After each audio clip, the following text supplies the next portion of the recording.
안녕하세요. 평안을 찾는 여러분. 오늘 밤은 여러분과 함께 특별한 시간을 보내려고 합니다. 하루 종일 쌓인 스트레스와 복잡한 생각들, 마음속 깊은 곳의 불안과 걱정들, 이 모든 것들을 잠시 내려놓고 2500년 전 부처님께서 가르쳐 주신 마음의 평화를 찾는 지혜를 함께 나누어 보려고 해요. 부처님의 가르침은 단순히 종교적인 교리가 아니라 인간이 어떻게 하면 고통에서 벗어나 진정한 평안을 얻을 수 있는지에 대한 실용적인 지혜입니다. 명상과 마음챙김, 그리고 올바른 생각과 행동에 대한 가르침들은 오늘날에도 수많은 사람들에게 깊은 위안과 평화를 주고 있어요. 오늘 밤 우리는 부처님의 지혜 속에서 마음의 평안을 찾는 8가지 방법을 차근차근 살펴보겠습니다. 편안히 누우셔서 들어보시고 깊은 호흡과 함께 마음을 고요히 가라앉혀 보세요. 그럼 지금부터 함께 평안한 여행을 시작해 보겠습니다. 첫 번째 가르침, 현재 순간에 머무르기. 첫 번째로 살펴볼 부처님의 지혜는 현재 순간에 머무르는 것입니다. 부처님께서는 법구경에서 이렇게 말씀하셨어요. 과거를 쫓지 말고 미래를 바라지 말라. 과거는 이미 지나갔고 미래는 아직 오지 않았다. 현재의 일들을 현재에서 명확히 관찰하라. 우리 마음이 불안하고 괴로운 이유 중 가장 큰 것은 과거의 후회와 미래의 걱정 때문입니다. 이미 지나가서 바꿀 수 없는 과거의 실수들을 자꾸 떠올리며 자책하고 아직 일어나지도 않은 미래의 일들을 걱정하며 불안해하죠. 하지만 우리가 실제로 살아가는 시간은 언제나 지금 이 순간뿐입니다. 과거도 미래도 우리가 직접 경험할 수 있는 것은 아니에요. 오직 현재 이 순간만이 우리가 실제로 살아갈 수 있는 시간입니다. 부처님께서 가르쳐 주신 현재 순간에 머무르는 방법은 무엇일까요? 첫째는 호흡에 집중하는 것입니다. 지금 이 순간 들어오고 나가는 숨을 느껴보세요. 숨이 코로 들어올 때의 시원한 느낌, 배가 부드럽게 올라오는 감각, 그리고 숨을 내쉴 때 몸이 이완되는 느낌. 이 모든 것이 바로 현재 순간의 경험입니다. 둘째는 몸의 감각을 관찰하는 것입니다. 지금 여러분이 누워있는 침대나 의자의 질감, 몸과 접촉하는 부분의 온도, 옷이 피부에 닿는 느낌. 이런 감각들에 주의를 기울여 보세요. 이 모든 감각들이 지금 이 순간에만 존재하는 것들입니다. 셋째는 마음에 떠오르는 생각들을 판단하지 않고 그냥 관찰하는 것입니다. 생각이 떠오르면 지금 이런 생각이 일어나는구나라고 부드럽게 알아차리기만 하세요. 그 생각이 좋은지 나쁜지 판단하지 말고 그냥 구름이 하늘을 지나가듯이 바라만 보세요. 부처님께서는 마음챙김은 현재 순간에 완전히 깨어있는 것이라고 하셨어요.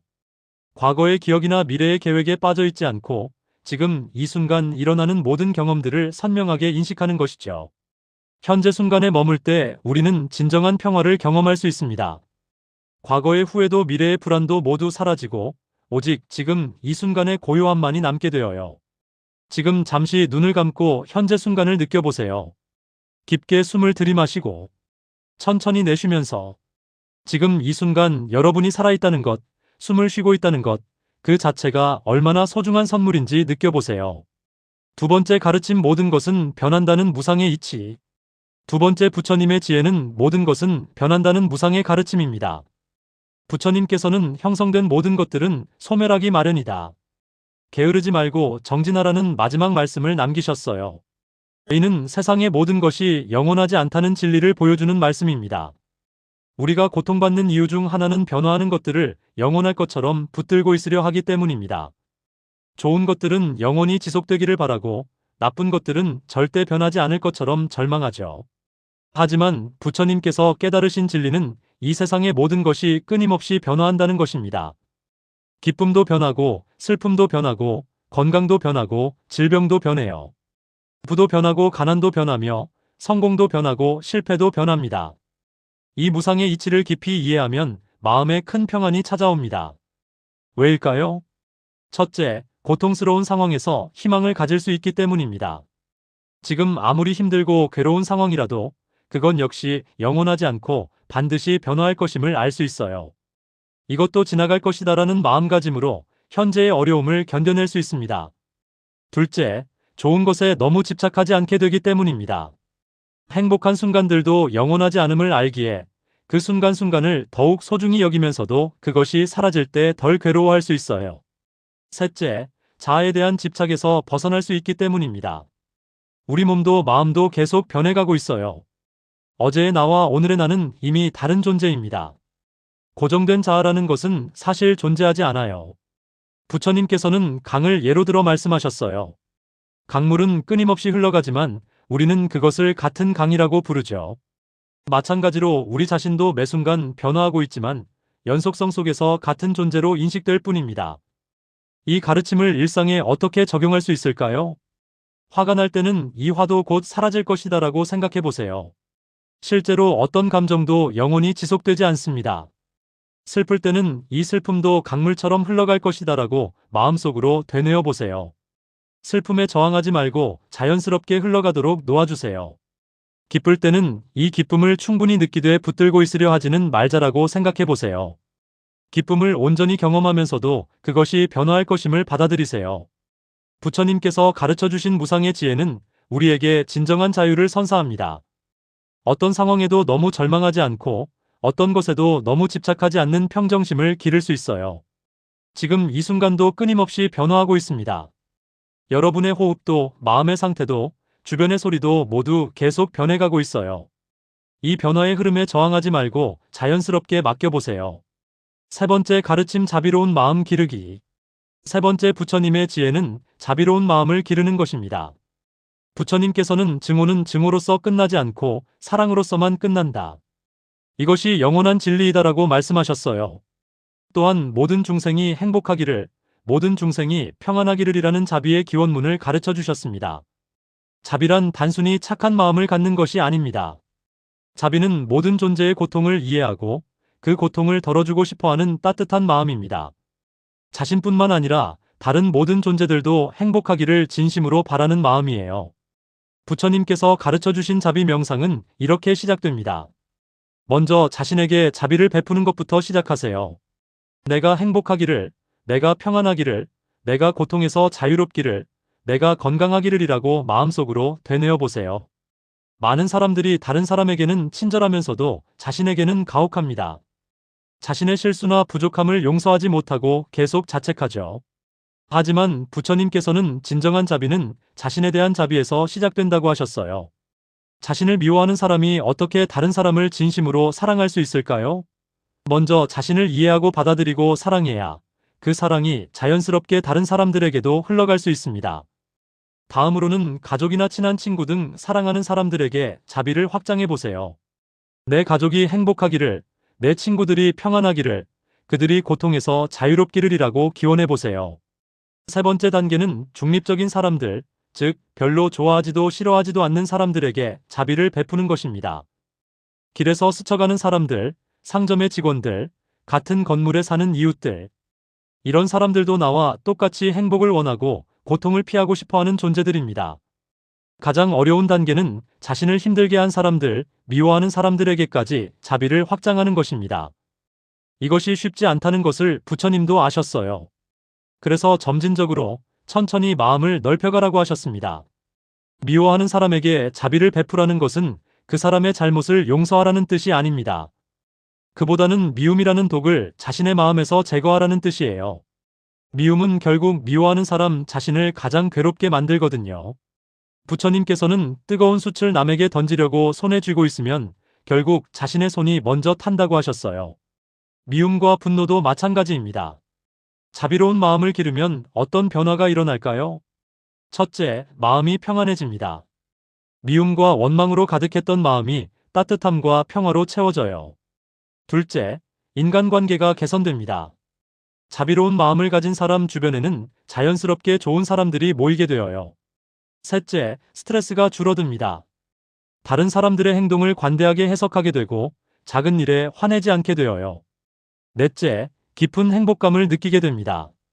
다른 사람의 행복을 진심으로 기뻐할 수 있게 되면 행복의 기회가 무수히 많아져요. 부처님께서 가르쳐 주신 자비 명상을 지금 함께 해보세요.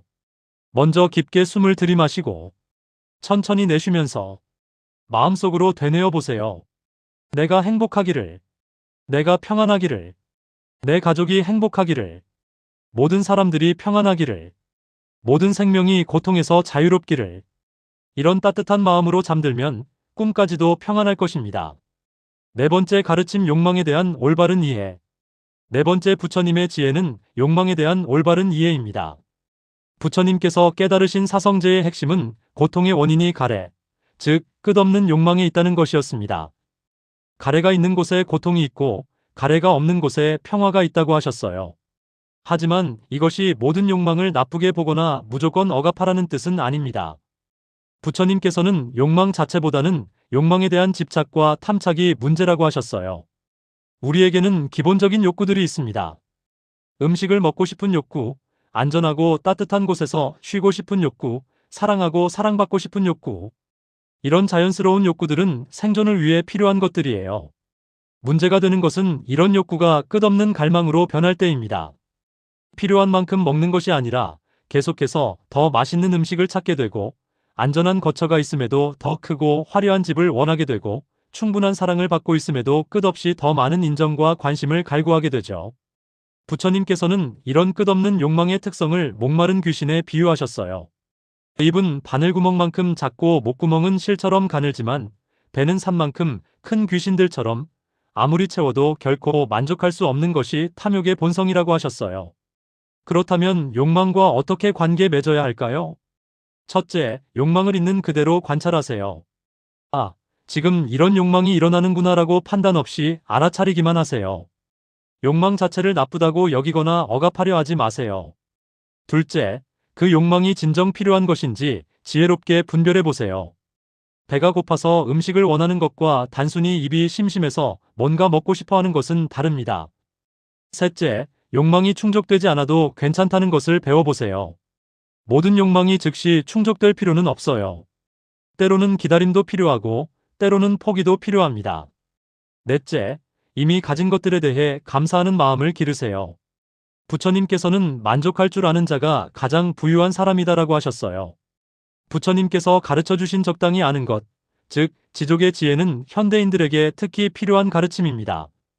우리는 끊임없이 더 많은 것을 갖도록, 더 높은 것을 성취하도록 부추기는 세상에 살고 있어요. 하지만 진정한 행복은 더 많이 갖는 데 있지 않습니다. 이미 가진 것들을 충분히 누리고 감사할 줄 아는 데 있어요. 오늘 하루를 돌이켜보세요. 여러분이 이미 갖고 있는 것들이 얼마나 많은가요? 숨을 쉴 수 있는 공기, 마실 수 있는 물, 몸을 덮을 수 있는 옷, 비바람을 막아주는 지붕. 이 모든 것들이 당연한 것 같지만 사실은 놀라운 축복들입니다. 부처님께서는 건강이 최고의 선물이고 만족이 최고의 재물이며 신뢰가 최고의 인연이고 평안이 최고의 행복이다라고 하셨어요. 지금 이 순간 여러분이 갖고 있는 건강, 여러분을 둘러싼 사랑, 그리고 이렇게 평안하게 쉴 수 있는 이 시간. 이 모든 것들이 진정한 보물입니다. 욕망에 휩쓸리지 않고 현재의 순간을 충분히 누릴 줄 아는 지혜로운 마음으로 오늘 밤을 마무리해보세요. 다섯 번째 가르침 분노를 다스리는 지혜. 다섯 번째 부처님의 지혜는 분노를 다스리는 방법입니다. 부처님께서는 분노에 분노로 맞서는 것은 악을 악으로 갚는 것이다. 분노에 맞서지 않는 자가 승리하기 어려운 싸움에서 이긴다고 말씀하셨어요. 또한 분노는 마음을 태우는 불이다. 현자는 이 불을 끄는 법을 안다고 하셨습니다. 분노는 인간의 자연스러운 감정 중 하나입니다. 부당한 일을 당했을 때, 소중한 것을 잃었을 때, 기대와 다른 결과가 나왔을 때, 우리는 자연스럽게 화가 나죠. 문제는 이 분노가 우리를 조종하기 시작할 때입니다. 분노에 사로잡히면 올바른 판단을 할 수 없게 되고 후회할 말과 행동을 하게 되며 결국 자신과 타인 모두에게 상처를 주게 되어요. 부처님께서는 분노를 다스리는 여러 가지 방법을 가르쳐 주셨습니다. 첫 번째 방법은 분노의 무상함을 기억하는 것입니다. 아무리 강한 분노라도 영원히 지속되지 않아요. 분노가 일어날 때 이 화도 곧 사라질 것이다라고 마음속으로 되뇌어 보세요. 실제로 어떤 감정도 계속해서 같은 강도로 지속되지는 않습니다. 두 번째 방법은 분노 뒤에 숨어있는 진짜 감정을 찾아보는 것입니다. 분노는 종종 상처받음, 실망, 두려움 등의 감정이 변형된 것이에요. 내가 정말로 화가 난 걸까? 아니면 실망한 걸까? 아니면 무서운 걸까? 라고 자신에게 물어보세요. 세 번째 방법은 상대방의 입장에서 생각해보는 것입니다. 부처님께서는 모든 존재가 행복을 원하고 고통을 피하고 싶어 한다고 하셨어요. 나에게 화를 내게 만든 그 사람도 나름의 이유와 고통이 있을 것입니다. 네 번째 방법은 자비 명상을 하는 것입니다. 분노하는 상대방을 위해 그 사람이 평안하기를, 그 사람의 고통이 덜어지기를이라고 기원해 보세요. 처음에는 어색하고 억지스러울 수 있지만 계속하다 보면 마음이 부드러워지는 것을 느낄 수 있어요. 다섯 번째 방법은 호흡 명상입니다. 분노가 일어날 때 깊고 천천한 호흡에 집중해 보세요. 숨을 들이마실 때 평온이라고 생각하고 숨을 내쉴 때 놓아줌이라고 생각해 보세요. 호흡은 마음을 진정시키는 가장 좋은 도구입니다. 부처님께서는 또한 분노의 해로움에 대해서도 자세히 말씀하셨어요. 분노한 사람은 미래를 보지 못하고 법을 보지 못한다. 분노가 그 사람을 암흑으로 덮어버리기 때문이다라고 하셨습니다. 분노는 우리의 지혜를 가리고 자비로운 마음을 막으며 평안한 마음을 파괴합니다. 분노에 사로잡힌 순간에는 평소의 현명함도 사라져버리죠. 반대로 분노를 잘 다스리는 사람에 대해서는 분노를 참는 사람은 질주하는 수레를 멈추게 하는 훌륭한 마부와 같다고 하셨어요. 분노를 다스리는 것은 분노를 억압하거나 무시하는 것이 아닙니다. 분노라는 감정을 인정하되 그것에 휩쓸리지 않고 지혜롭게 대응하는 것이에요. 오늘 하루 혹시 화가 났던 일이 있었나요? 그 상황을 다시 떠올려 보되 이번에는 자비로운 마음으로 바라보세요. 상대방도 나와 같은 인간이고 나름의 어려움과 한계를 가진 존재라는 것을 기억하세요. 부처님께서 가르쳐 주신 분노 다스리기의 궁극적 목표는 마음의 평화입니다. 분노라는 불꽃이 마음을 태우지 않도록 지혜와 자비라는 물로 그 불을 꺼보세요. 지금 이 순간 모든 분노와 원망을 내려놓고 평안한 마음으로 쉴 수 있기를 바랍니다. 여섯 번째 가르침 집착을 놓아주는 자유. 여섯 번째 부처님의 지혜는 집착을 놓아주는 자유입니다. 부처님께서는 모든 고통은 집착에서 비롯된다고 하셨어요. 그리고 집착이 없는 곳에 두려움이 없고 두려움이 없는 곳에 고통이 없다고 말씀하셨습니다. 집착이란 무엇일까요? 어떤 것을 꽉 붙잡고 놓지 않으려 하는 마음, 내가 원하는 대로 되어야 한다고 고집하는 마음, 변화를 받아들이지 못하고 현재 상태를 유지하려고 애쓰는 마음입니다. 우리는 많은 것들에 집착합니다. 물질적인 것들에 집착하기도 하고 사람들에게 집착하기도 하며 내 생각이나 신념에 집착하기도 해요. 심지어는 내 고통에 집착하기도 합니다. 부처님께서는 집착을 연꽃잎에 맺힌 물방울에 비유하셨어요. 연꽃잎에 물방울이 맺혔다가 굴러떨어지듯이 모든 것은 자연스럽게 왔다가 자연스럽게 떠날 뿐이라고 하셨어요. 집착을 놓는다는 것은 무관심해지거나 냉정해지는 것이 아닙니다. 오히려 더 깊이 사랑하되 소유하려 하지 않는 것입니다. 더 온전히 경험하되 영원히 붙들고 있으려 하지 않는 것이에요. 집착을 놓는 첫 번째 단계는 자신이 무엇에 집착하고 있는지 알아차리는 것입니다. 무엇을 잃을까봐 두려워하고 있나요? 무엇이 내 뜻대로 되지 않을 때 화가 나나요? 무엇 때문에 계속 걱정하고 있나요? 두 번째 단계는 그 집착이 실제로는 우리를 더 괴롭게 만든다는 것을 깨닫는 것입니다. 집착할수록 더 불안해지고 더 화가 나며 더 괴로워져요. 붙잡으려 할수록 손가락 사이로 빠져나가는 모래알처럼 집착할수록 우리가 원하는 것들이 더 멀어집니다. 세 번째 단계는 점진적으로 놓아주는 연습을 하는 것입니다. 한 번에 모든 집착을 놓을 수는 없어요. 작은 것부터 시작하세요. 계획이 틀어졌을 때 그럴 수도 있지라고 받아들이기, 다른 사람이 내 기대와 다르게 행동할 때 그 사람은 그 사람대로의 이유가 있겠지라고 이해하기. 부처님께서는 집착을 놓는 구체적인 방법들을 가르쳐 주셨어요. 하나는 이것도 지나갈 것이다라는 구절을 자주 되뇌는 것입니다. 좋은 일이든 나쁜 일이든 모든 것은 변화합니다. 영원한 것은 없어요. 또 다른 방법은 죽음을 명상하는 것입니다. 부처님께서는 죽음을 기억하는 것은 가장 큰 스승이라고 하셨어요. 언젠가는 모든 것을 떠나야 한다는 것을 깊이 받아들일 때 지금 집착하고 있는 것들의 참된 의미를 볼 수 있습니다. 세 번째는 모든 것이 상호 의존적으로 연결되어 있다는 연기법을 깊이 이해하는 것입니다. 내가 독립적으로 소유할 수 있는 것은 사실 아무것도 없어요. 모든 것은 무수한 조건들이 만나서 잠시 나타났다가 사라지는 현상일 뿐입니다. 집착을 놓으면 어떤 변화가 일어날까요? 첫째, 마음이 가벼워집니다. 무거운 짐을 내려놓은 것처럼 자유로움을 느끼게 되어요. 둘째, 두려움이 줄어듭니다. 잃을 것이 없다고 생각하면 두려울 것도 없어져요. 셋째, 더 깊이 사랑할 수 있게 됩니다. 소유하려 하지 않기 때문에 상대방을 있는 그대로 받아들일 수 있어요. 넷째, 현재 순간을 더 온전히 경험할 수 있습니다. 미래의 걱정이나 과거의 후회에 덜 사로잡히게 되어요. 부처님께서는 집착을 놓는 것이 진정한 보시배 품다라고 하셨어요. 자신의 욕망과 두려움을 놓아주는 것이 최고의 선물이라는 뜻입니다. 오늘 밤 여러분이 붙들고 있는 무언가를 부드럽게 놓아보세요. 완전히 포기하라는 것이 아니라 꽉 쥐고 있던 손을 살짝 펴보세요. 그것이 떠나간다면 떠나가도록, 머무른다면 머무르도록 허용해보세요. 집착을 놓는 것은 체념이 아니라 지혜입니다. 흐르는 물처럼 자연스럽게, 바람에 흔들리는 나뭇가지처럼 유연하게, 그렇게 살아갈 수 있는 자유로운 마음을 기원합니다. 일곱 번째 가르침, 깨어있는 의식으로 살기. 일곱 번째 부처님의 지혜는 깨어있는 의식으로 살아가는 것입니다. 부처님께서는 깨어있으라. 방일하지 말라. 방일은 죽음의 길이고 깨어있음은 불사의 길이다라고 하셨어요. 여기서 깨어있다는 것은 단순히 잠들지 않는다는 뜻이 아니라 매 순간 명료한 의식을 유지한다는 뜻입니다. 우리는 대부분의 시간을 반자동적으로 살아갑니다. 습관적으로 생각하고, 습관적으로 행동하고, 습관적으로 반응하죠. 마치 잠을 자면서 걷는 것처럼 의식이 흐릿한 상태로 지내는 시간이 많아요. 부처님께서 말씀하신 깨어있음은 이런 무의식적인 상태에서 벗어나 매 순간 선명하게 인식하며 살아가는 것입니다. 깨어있는 의식의 첫 번째 특징은 알아차림입니다. 지금 내가 무엇을 하고 있는지, 무엇을 생각하고 있는지, 어떤 감정을 느끼고 있는지를 명확히 인식하는 것이에요. 예를 들어, 밥을 먹을 때 정말로 밥을 먹는 것에 집중하기. 다른 생각에 빠져 있지 않고 음식의 맛과 향, 씹는 감촉을 온전히 느끼는 것.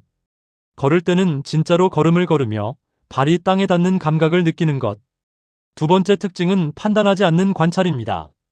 내 마음에 일어나는 모든 현상들을 좋다, 나쁘다 평가하지 않고 그냥 있는 그대로 바라보는 것이에요. 화가 나면 지금 화가 나는구나라고 알아차리기만 하고 그 화를 없애려 하거나 정당화하려 하지 않는 것입니다. 세 번째 특징은 매 순간의 선택을 의식적으로 하는 것입니다.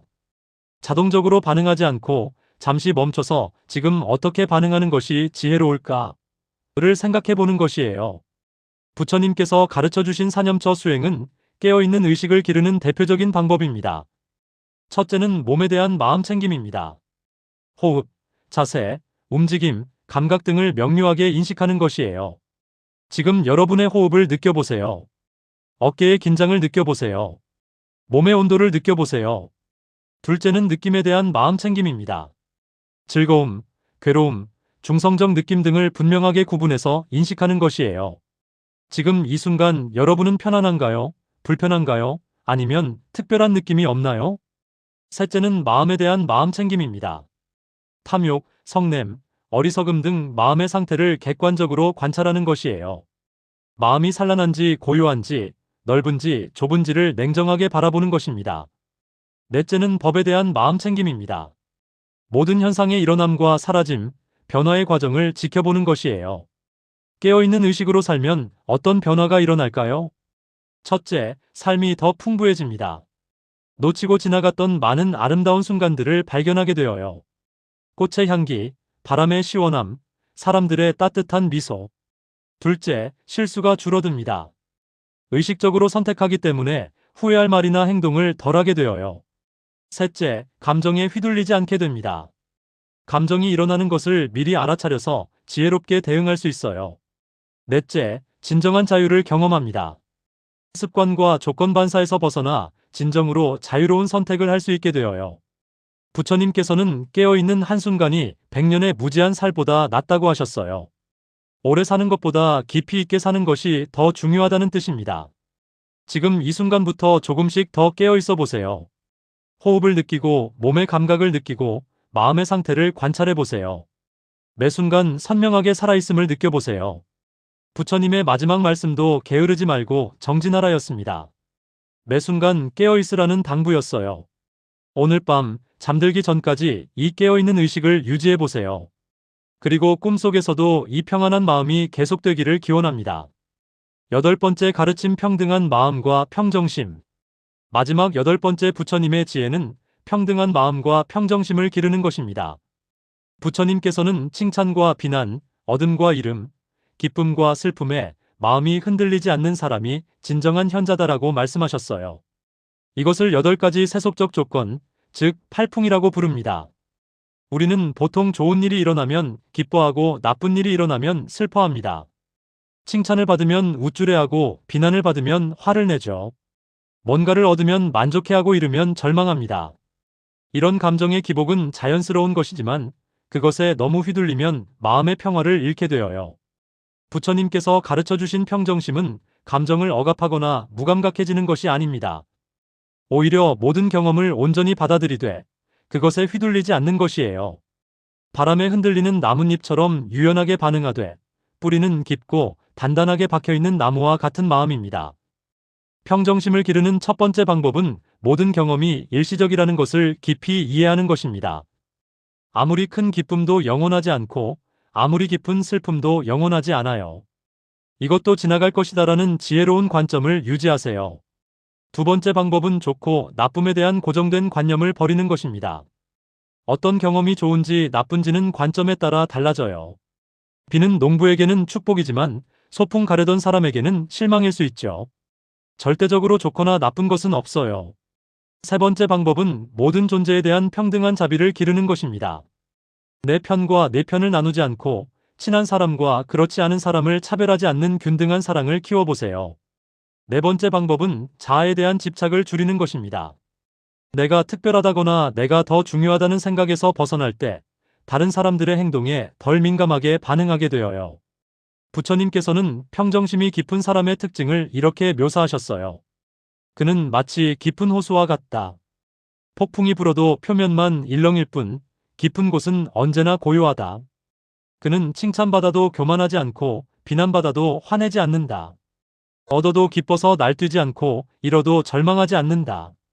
이런 평정심은 하루아침에 생기는 것이 아니에요. 꾸준한 수행과 지혜로운 관찰을 통해 점차 기를 수 있습니다. 일상에서 평정심을 기르는 구체적인 방법들을 알아보세요. 누군가 여러분을 칭찬할 때는 고맙다고 받아들이되 그것 때문에 우쭐해하지 마세요. 그 칭찬도 그 사람의 관점에서 나온 것일 뿐이에요. 누군가 여러분을 비난할 때는 먼저 그 말에 일리가 있는지 냉정하게 살펴보세요. 일리가 있다면 고맙게 받아들이고 일리가 없다면 그냥 흘려보내세요. 어느 쪽이든 화낼 필요는 없어요. 좋은 일이 생겼을 때는 충분히 기뻐하되 그것이 영원할 것이라고 착각하지 마세요. 그 기쁨을 다른 사람들과도 나누세요. 나쁜 일이 생겼을 때는 그 고통을 억압하지 말고 충분히 느끼세요. 하지만 그 때문에 절망하거나 자포자기하지는 마세요. 이것도 변화할 것임을 기억하세요. 부처님께서는 평정심이야말로 최고의 정화라고 하셨어요. 평정심은 마음을 가장 깨끗하고 평안하게 만들어주는 마음의 상태입니다. 평정심을 기르면 인간관계도 좋아집니다. 다른 사람들의 기분 변화에 덜 휘둘리게 되고 일관되고 신뢰할 만한 사람이 되어요. 또한 결정을 내릴 때도 더 현명해집니다. 감정적 기복에 휘둘리지 않고 장기적이고 균형 잡힌 관점에서 판단할 수 있게 되어요. 지금 이 순간 여러분의 마음은 어떤 상태인가요? 무언가에 흥분하고 있나요? 아니면 무언가 때문에 속상해하고 있나요? 잠시 깊게 숨을 들이마시고 천천히 내쉬면서 마음을 고요한 호수처럼 가라앉혀 보세요. 모든 감정과 생각들이 호수 표면의 물결처럼 일어났다가 저절로 가라앉도록 허용해 보세요. 부처님께서 가르쳐 주신 이 평정심으로 오늘 밤을 마무리하고 내일 새로운 하루를 맞이해 보세요. 결론 및 마무리. 사랑하는 여러분, 오늘 밤 우리는 부처님의 지혜를 통해 마음의 평안을 찾는 8가지 방법을 함께 살펴보았습니다. 다시 한번 정리해보면 첫째, 현재 순간에 머무르기. 둘째, 모든 것은 변한다는 무상의 이치 깨닫기. 셋째, 자비로운 마음 기르기. 넷째, 욕망에 대한 올바른 이해하기. 다섯째, 분노를 다스리는 지혜 배우기. 여섯째, 집착을 놓아주는 자유 경험하기. 일곱째, 깨어있는 의식으로 살아가기. 여덟째, 평등한 마음과 평정심 기르기. 이 모든 가르침들의 핵심은 고통에서 벗어나 진정한 평안을 찾는 것입니다. 부처님께서 2500년 전에 깨달으신 이 지혜들은 오늘날에도 여전히 유효하고 우리의 일상에 깊은 평화를 가져다 줄 수 있어요. 명상과 마음 챙김은 단번에 완성되는 것이 아닙니다. 매일 조금씩 꾸준히 연습해 나가는 것이에요.